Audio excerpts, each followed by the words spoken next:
बिस्मिल्लाहिर्रहमानिर्रहीम। अस्सलामुअलैकुम। 11 न्यूज़ पाकिस्तान के साथ मैं हूं सना हुसैन। चलते हैं खबरों की जानिब।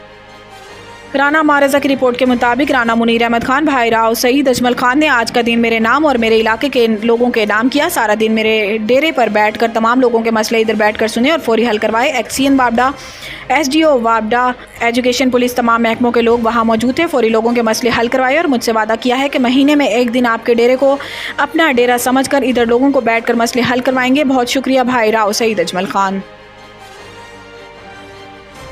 राना मारजा की रिपोर्ट के मुताबिक Muslim League house Khanewal, parliamentary secretary, communication and works, member Punjab assembly Rana Mohammad Saleem Hanif Khan sahab ने बंदा नाचीज़ के जन्मदिन के मौके पर केक काटा और नेक तमन्नाओं और दुआओं से नवाजा। इस मौके पर इंशाल्लाह चेयरमैन चौधरी मसूद सादिक कराई, चौधरी आतिफ एडवोकेट, डॉक्टर कैसर जावेद, चौधरी बिलाल एडवोकेट और दीगर लीगी दोस्तों ने शिरकत की। अहबाब की मोहब्बत का, खासतौर पर अपने महबूब लीडर की मोहब्बत का तहे दिल से मशकूर हूँ। अल्लाह पाक मेरे लीडर